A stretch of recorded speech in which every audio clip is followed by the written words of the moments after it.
This, everyone, is the chicken. We love chickens, we love the eggs, we love all types of chicken. But then there becomes another competitor that we all come to know and love, which is a chicken tender.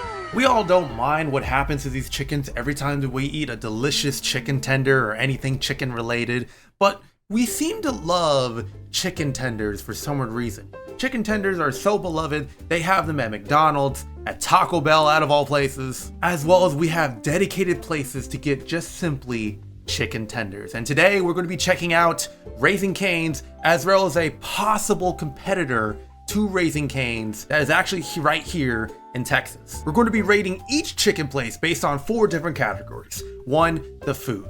You gotta have good chicken tenders, you gotta have good fries, sauce, as well as their toast. Number 2 is going to be the dynamic duo. Does the sauce carry, or is it genuinely a good flavored chicken tender? The third one's definitely a big one, and that is culture. Todd Graves has been a very dominant player within the chicken tender space and has literally collaborated with so many different types of celebrities and influencers to basically promote Raising Cane's as a brand. And then the last one is a menu, because the next restaurant we're going to be checking out going to have a bigger menu with a lot more options, and does it rival up to Raising Cane's simplistic menu? And the first restaurant we're going to be checking out is obviously Raising Cane's, the big dominant restaurant all over the country that people come to know and love. Raising Cane's is now a household name when a man named Todd Graves wanted a redemption arc when Todd and his then business partner, Craig Sylvie, submitted a project for a business plan. The 2 LSU students created what would be known as Raising Cane's.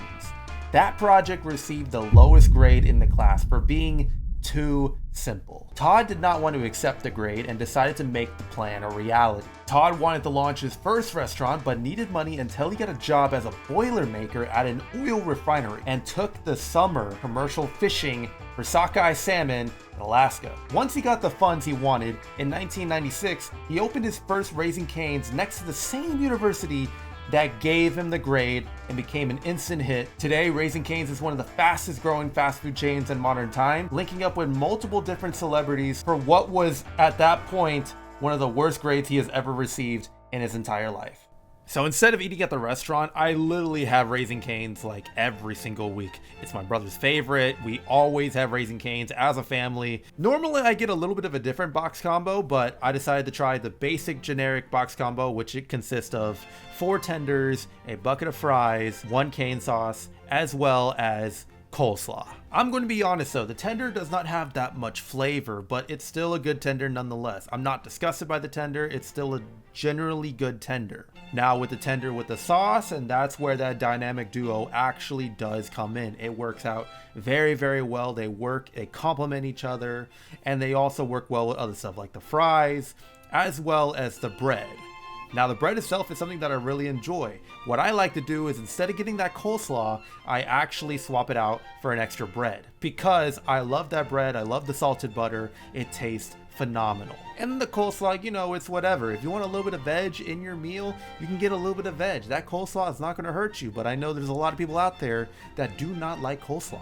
I've had this multiple different times, and I'm not trying to be biased here, but so far, Raising Cane's is going strong. I genuinely believe their food is really good. You know, Raising Cane's, they got the culture, they got the tenders, they got their delicious secret sauce. There's not really that many competitors until today in Pasadena, Texas. We're going to be heading to possibly a Raising Cane's competitor, and they're known as Lane's Chicken Fingers. Apparently the competitor to Raising Cane's. In 1994, the first Lane's opened in College Station by a man named Mike Lane. It started as a local restaurant next to Texas A&M University and then became an instant hit amongst A&M students. It caught the attention of a man named Mike Garrett, stating, "I was mowing lawns and working construction for my dad on a building behind Lane's. I probably ate there 3 times a week." Garrett noticed Lane's flower beds and were overgrown and voluntarily tended to them. That act alone caught Mike Lane's attention, and he offered the young loyalist a job on the spot.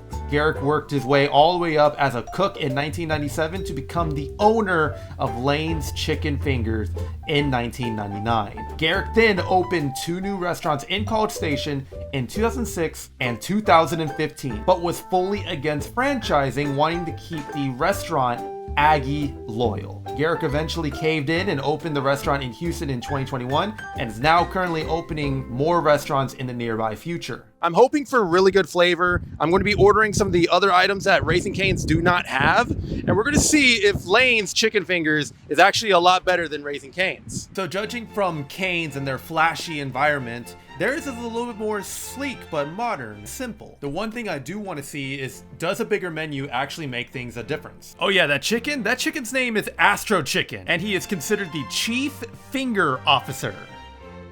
Do that with what you will. I also have another person with me that has tried both Raising Cane's and Lane's. He actually recommended me for this video to try out Lane's. So what do you think about both restaurants so far? What I think I like better about Lane's is that the fries are crispier than Raising Cane's, and the tenders over here are also much crispier and crunchier as well. Because in Cane's, it's kind of soft, to be honest. The only thing that carries Cane's is that the sauce carries it at times. But over here in Lane's, it pretty much does like the work, like all of it, to be honest. All right, I mean, visually it already looks like Raising Cane's is tender, but I'm gonna try it by itself just to see how good this tender is. There's a hint more flavor within this, but they're very similar in terms of non-flavor chicken tenders. Sauce-wise, I'm gonna try this by itself first. I'm gonna be honest, I thought you were gonna say nonchalant. Okay, I'm gonna go ahead and just try it by itself. Right off the bat, they both taste like, honestly, they taste very similar towards each other in terms of flavor. Depending on the time of day, Raising Cane's can be crunchy, but for starters, this is breaded very well. Now, another thing is the fries and the sauce.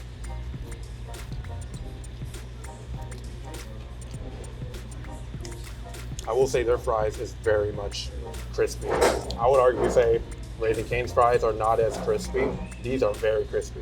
Ooh, that aftertaste. It actually tastes like a potato than Raising Cane's. That's weird. I mean, Raising Cane's fries do taste like potatoes, obviously, but we don't get that aftertaste of potatoes after that, which I do actually kind of like that in fries. And then we got the bread over here. All right. I'm not gonna lie to you. I'm a little disappointed. So Raising Cane's bread is a bit more buttery. This is not as buttery as Raising Cane's bread. It kind of just tastes like a half toasted slice of bread with maybe like a hint of butter. Now, one thing I like to do with Raising Cane's is dip my bread in the sauce. And that makes it a whole lot better. Last thing I'm going to be trying out, so this is one criticism that I have for Raising Cane's. They have no sugary item, nothing in terms of sweetness and everything. This place has a couple of shakes. They even are advertising right now like an apple pie, like milkshake, or apple crumble milkshake. I decided to just get like a normal like Oreo shake. I mean, what do you expect? It's just like an Oreo milkshake. This is something that I can get at like Dave's Hot Chicken. So like, What about McDonald's? McDonald's, I mean, the McFlurry is different. McFlurry is different. That's like ice cream. This is just ice cream. So you basically f***ed yourself while saying that. So it's a glorified McFlurry. But if you want like something sweet at like a chicken tender place, shake is probably a good go-to. So now that we tried both chicken places, let's see which one has the better chicken. First category, in terms of Cane's, their food is much more saltier than Lane's. Raising Cane's chicken tender was a bit soft when I first ate it, and then Lane's was a bit more crispy. Lane's did have the better fries in terms of flavor, but overall, I believe Raising Cane's fries is actually really good because I do like more of a saltier fry than just a straight up potato fry. Bread is pretty much unanimous. I prefer Raising Cane's bread over Lane's. Lane's just had, I kept saying buttery, I think I meant to say salted butter. Lane's bread didn't have that much saltiness within the bread, and one thing I really love about Raising Cane's bread is that it uses salted butter, which mixed in with the sauce actually makes it a better flavor than the Lane's. But in terms of drink options, it's gonna have to go to Lane's. I mean, like, yes, I'm okay with that traditional like lemonade, sweet tea,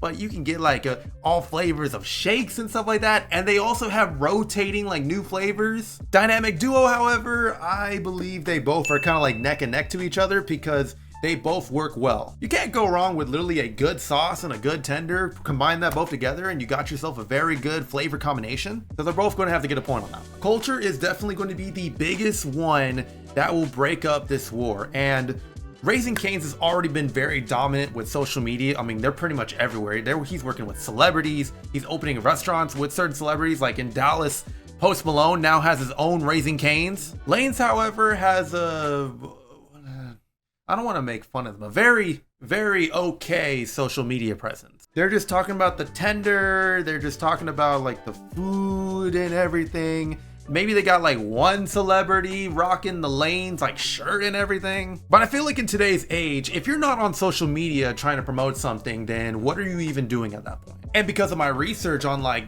Raising Cane's versus Layne's, Mike Garrick was very opposed to franchising Layne's and wanting to stay Aggie loyal, which for most people that want to stay like local owned, that's not necessarily a bad thing. But when it comes to Raising Cane's dominant force, when it comes to branding and being fun and everyone being on board, Todd Graves' motive of having Raising Cane's be out there in the world and wanting to be like a philanthropist of like helping people and all that, that gives the brand a lot of credibility and a lot of love compared to Layne's. We got the best tenders, we got the Aggie loyalness. Like it's definitely a lot more better of a cultural shift than it is Layne. And then the fourth one has to be the menu. This one was a little bit of a tricky one because the reason why Raising Cane's is so successful is because they have such a simple menu. They have never changed their menu in decades. And then Layne's menu offers a plethora of stuff. Like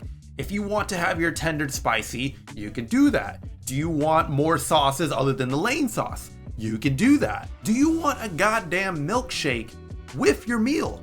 You can do that. In terms of me, I don't get overwhelmed with the amount of options. In fact, I enjoy it because like I could be like, oh, I could get that and I can get this and I can get that, and then I can make the meal that I truly want. But I feel like most people nowadays don't even want to like have multiple different options in order for them to simply eat food. With Raising Cane's simplistic menu, you can either get like a couple tenders here and there. If you really want to be a big back, you can get like 6 tenders. If you want a literal chicken sandwich, you can go ahead and do that. And then the only options that you have to make is what drink do you truly want? Layne's menu, do I want to go original? Do I want to go to spicy? Do I want to get a 3, 4, 5 tender, or do I want to get like a little bit less than that? Which sauce do I even want to dip my tenders in? Do I want a fountain drink or do I want a shake? So the answer to basically this war, in my personal opinion, in terms of just what I've witnessed, has to go to Raising Cane's. I think what a lot of people love about Raising Cane's is not only that Todd Graves has mastered social media, has pretty much brought Raising Cane's to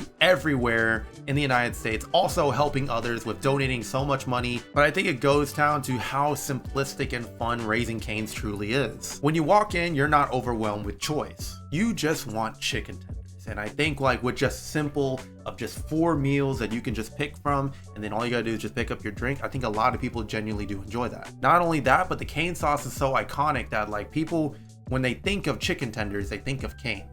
And then with the flavor from the saltiness from the fries, as well as the saltiness from the bread, Todd Graves truly did revolutionize the industry by just adding a simplistic menu and perfecting pretty much just good food. Now, does this mean Layne's does not have an opportunity? Of course not. I think at that time, whenever they were with Texas A&M, they actually had a gold mine because it looked like they truly had the opportunity to actually dominate than Raising Cane's. Since they started in 1994, they had a huge opportunity to literally franchise and grow the brand to dominate the United States. However, it doesn't look like they started doing that until roughly around the 2020s. Todd Graves was determined. He wanted everyone to have this business plan and have now at this time over 600 restaurants across the United States, one also being international. When it comes to the chicken tender business, it does look like the only person that can truly make a great restaurant is always the business owner. But at the end of the day, we all want what we want, and